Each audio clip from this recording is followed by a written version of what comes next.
GA Drone here. What's going on, guys? So we got the Hubsan Zino. We're gonna do a full unboxing, initial thoughts. I've done my homework on this, so I do have I've watched a bunch of reviewers that I trust and I feel that are good reviewers. So I have already pre-thought concerns with this, also the good, the bad, and ugly. I'm not going to touch on too much of somebody else's opinion until I can gather mine, but I will let you know a couple things. So once we get the drone, open the box, that's what it looks like. So the first thing that I think we are going to need to do is let's get this drone out. The way we're going to do that is probably pull this up. This looks like an empty box. We can just set this to the side. I would assume this one's going to come up next. These aren't labeled, these are labeled, so these are probably just filler, just to hold the drone in place. Then we will take the drone out, which it does. It just lifts right up. There's a little look at the drone. It is bigger than the Spark in width, up and down, absolutely. Length just by a little bit folded up. Now this is going to open up, which it looks like we have tabs. I'm not sure what these tabs are. Maybe we have to tear these tabs off. Let's see here. I bet we have to tear those tabs off. That looks like it's just being held on here, and it looks like it's cardboard. So why don't we go ahead and tear this tab off. Bamzo. Okay, so we'll go down here. We're just going to rip it in half and then pull it off. Then we're going to go on the other side here. And we will also rip this off the bottom. And it'll come right off. And then rip this off the bottom. And it'll come right off. So it looks like these are going to just be pivot opening. So it's not going to do like what the taupe drone did, where I think one of them swung under. Maybe they were both out. The Alsenmo CG033, which has left the building. We've sold that drone. Somebody else has it. One of you guys have it that are going to use it for parts. So this is just going to open up like that. We are going to do the top as well. Open it up like that. And then we will hold it like this. So that's nice. I really like... I like that. I don't like the hinging that we saw on the CG033. I can't remember if the taupe has it. And then... has a decent wingspan. I think these are even gonna go, they're gonna go further and further. So that has some size to it. We'll go ahead and sit that down and kind of get above it so you guys can see. We have a Bugs 3 here. The Bugs 3 is a notorious drone that most people know because it's cheap and it's cost efficient. We'll go ahead and just sit a Bugs 3 on top of it if we can, and then we'll get a up pan view. So it's slightly larger than the Bugs 3, not by much, but again, it's collapsible. It is collapsible, so it's definitely portable. I'm hoping there's a case. I mean, this case is a little bit big for me. I think to be taking this with, I like a smaller case. My Spark fits in a smaller case. Let's just go ahead and collapse this because we will we'll look at this further. And I guess the bottom arms have to go in first. That's the way that was looking. Otherwise, that leg was going to catch the bottom arm. And then just pull these down like this. Looks about right. And then we'll just go ahead and drop these in here. So that's basic. Opening, closing, really not that exciting, I know, but we're gonna go. This is going to be a more detailed look at it unboxing than we usually have, and it looks like we have a gimbal guard, which is cool.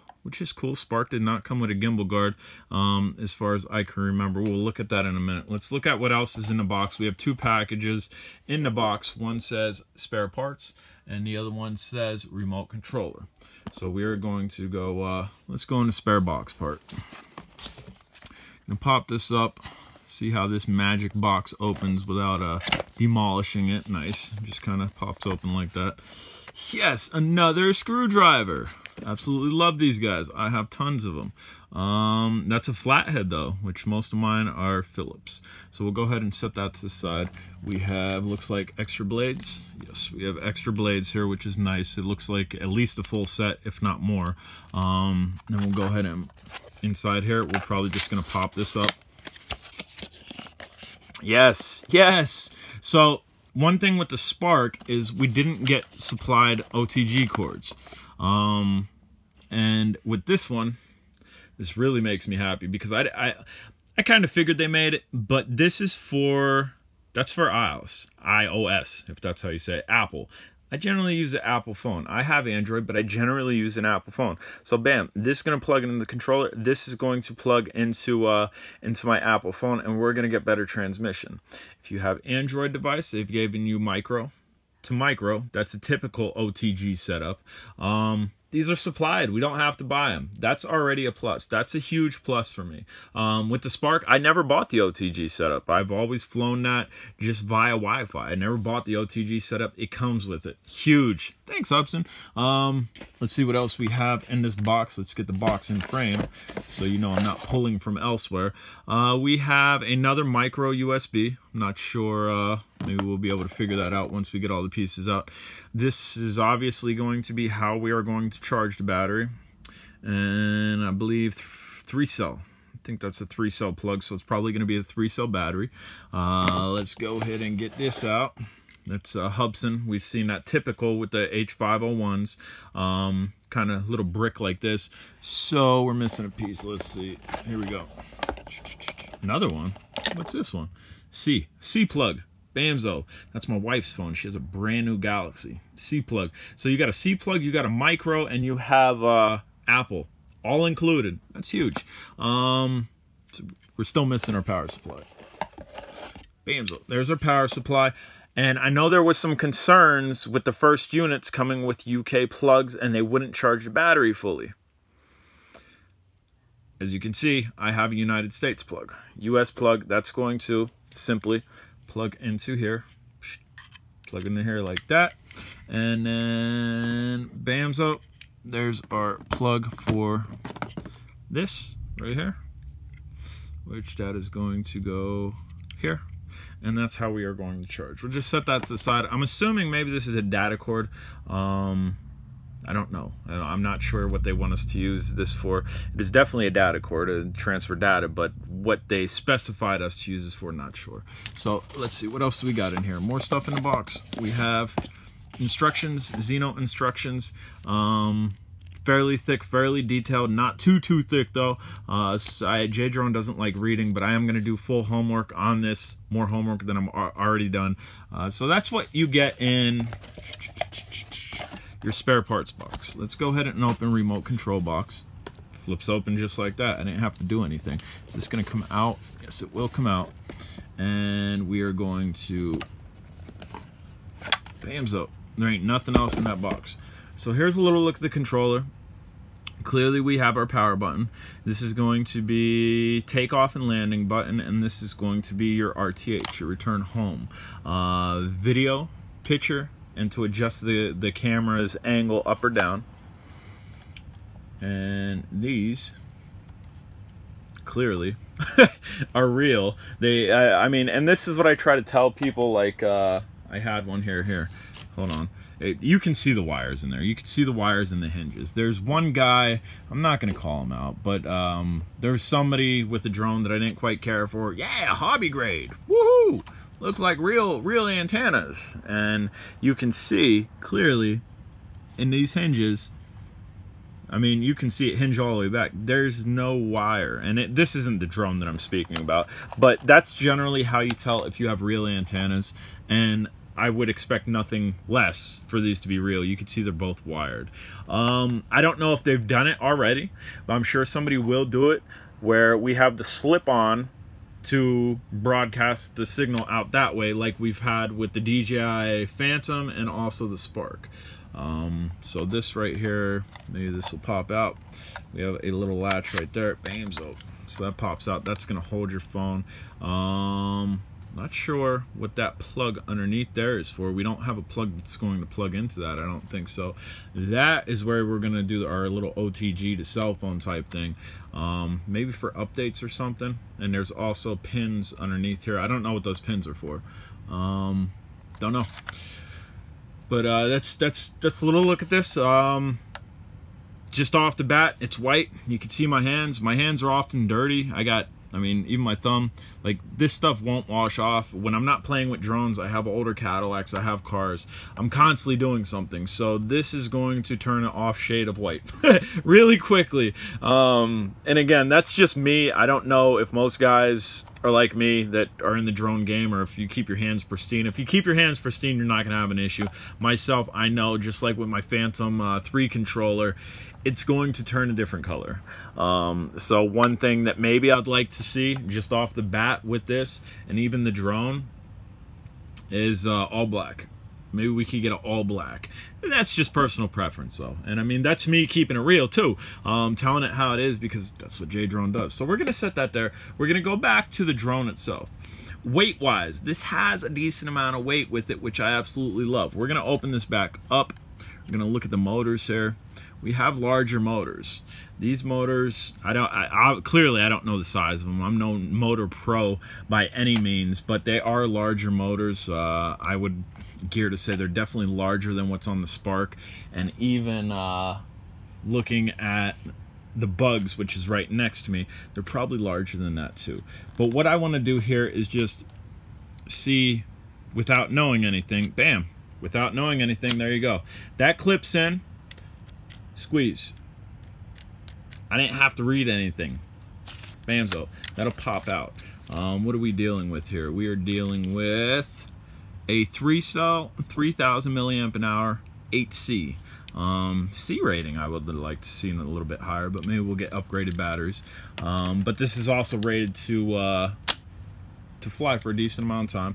Clearly right there, maybe that's the data port, maybe so you can plug this into your computer to get your information off the SD card. Maybe that's what that plug was for, and clearly that's your SD card. And if you can see, I'm gonna try to get the blade out of the way. Get the blade out of the way. Over here, I love when companies put the little image. That way you cannot put the SD card in wrong unless you're not paying attention to that image. So thanks for that. We have no sensors underneath, which I think a GPS quad shouldn't have sensors underneath. The Alcema CG035, the black one, has optical flow. If the GPS works properly, this should sit. It should sit. My CG035s without optical flow and no sensors underneath sit very nicely. So this we're going to gear. We'll close this, that way you can see. Probably going to do the same pinch. Bamzo. Same pinch, and then we have a look at the gimbal, which I'm not going to mess around too much with, just because I don't want to break it. And there's a little look underneath. Clearly, when we start this up, it's probably going to go through a calibration process, or we could probably calibrate it, and it's probably going to move all the way around, and then it's probably going to fix upwards. This is a 3-axis versus a 2-axis. My biggest beef with, we'll go ahead and close the arms, that way I can kind of maneuver this, and I think I said bottom first. I think we're going to do bottom first, and then the top, because if you do the top first, that's going to get in the way. So we're going to do bottom first.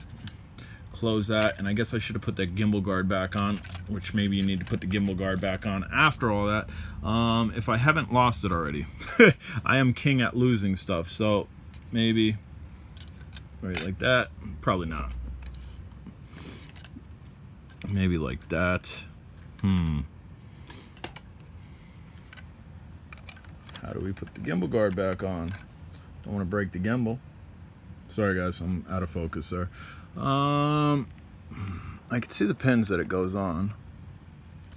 Clearly it has to go like that. And sorry guys, I don't want to break the gimbal. There we go. Bamzo. So you kind of have to fiddle with it just a little bit. Don't just ram it. Fiddle with it, get it right in, and then it'll click in place. Let's get these arms decompressed. That's not the right word probably, but whatever. This is a drone channel, not a vocabulary channel, because my vocabulary is definitely not on point with anything you would read in the textbook. What were we going to look at here? I forget what we were going to look at. I don't remember. We're closing that. Oh, so I can maneuver this. Okay, and why were we going to maneuver? Oh, here. So check it out. Biggest issue with the Spark is panning left to right. If you do it too fast, it gets choppy. It does have movie mode or whatever, or tripod mode that you could throw it in, and then it'll go real slow. Then hopefully we don't get the choppy. I've never thrown it in there. This having a 3-axis gimbal, we should be able to move at our leisure and the third axis, which is left to right, hopefully cancel that out. Guys, this is my first look at the Hubsan Zino. This was a very detailed look at the Hubsan Zino, for very good reason.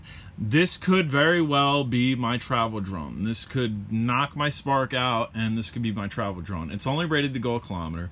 It's rated to have more flight time, though. It shoots in 4K, 1080p, 60 frames per second. I think it also saves in a 480p format, maybe. I don't know if I'm correct on that. So what I'm going to be looking for in this is obviously quality.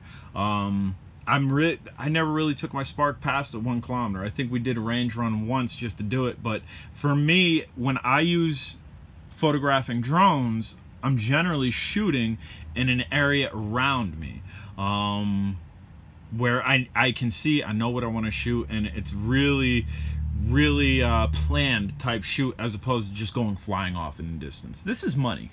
This is a lot more money, not to discredit my favorite color drone here, the Shark Spark, I believe that's how we say it.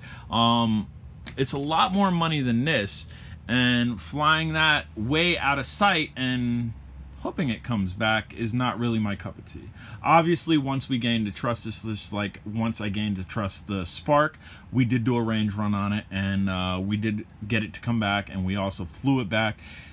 We'll get with that in time. It is super cold out. I am not taking this out under 32 degrees, so you're gonna have to bear with me. It's winter. I live on top of a mountain. We got lots of toys to play with in here till then, but we're gonna give this a fair shake. That's the same reason I haven't taken the taupe drone out again, because I like the drone. I want to give it a fair shake, and I want to give the camera a fair shake. And under 32 degrees, I don't care what people tell you, will affect your camera.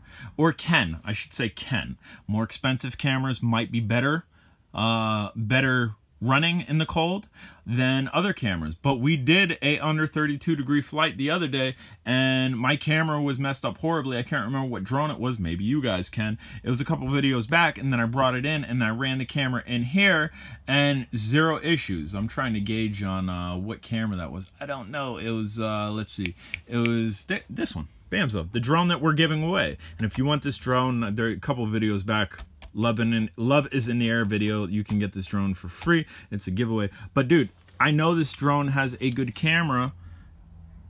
I know for a fact, outside under 32 degrees, it did not perform well. So I'm going to give it a fair shake on that. I'm going to give it a fair shake, make sure on the UAV forecast, we got good satellites. We're going to make sure we fly this according to the book, because I'm sure the book has specifications on when and how you're supposed to fly it and what conditions. We're going to go with that. You guys do know we pushed the limit. Once I get my trust with this, and I trust the drone, and it's working properly, and it's working as I think it should, and I don't think it's quirky, and I don't think it's funny, kind of like I thought my 501s. I bought 2 501s, I sold 2 501s. I didn't like the way the controllers worked. On the jumper, I like the way they work, and now I have 2 again. But providing I build trust, because I need to build trust with this, then we'll start pushing it. Then we'll start seeing what it can do. We'll see if it can fly in adverse conditions. We'll see how well it does in high wind. I did the same thing with the Spark. We have videos on the Spark where I have it in high wind, where I have it in cold, where I have it in inclement weather. All right, guys, I'm done jabber-jawing. You get the drone, you get the controller, you get a 3-piece charger. That's 1 piece, that wire that plugs into there, that's 2 pieces, and your balance lead, which is 3 pieces. We get extra blades. We also get flathead screwdriver. Don't lose that. I don't have too many flathead smalls, although I do have jeweler's screwdrivers, but don't lose that. It's nice. I like the color. It's see-through. And we also have a data cable, which again, I'm gearing that's going to get plugged in here, so maybe you don't got to take out the SD card. And we have 3. We have our micro to micro. Whoop. We have our micro to C plug. One of you guys, or no, that's the Apple one. This is the micro to C plug, and one of you guys actually educated me on that with one of the power banks that I was using that had the same C plug. I didn't know what it was called. I knew it was on newer Androids. Guys, if you haven't subscribed, please do. If you don't know nothing about the Zino or you want to see further specs, I'll leave a link down below. If you haven't subscribed, smash the subscribe button. Bing! Hit that bell. And thumbs up if you liked the video. Stay tuned for this. We also did a Bugs 3 run out with full telemetry. We let satellites gather. If you caught that video yesterday, that'll be up. And we might do something else too, so stay tuned to the channel. Later.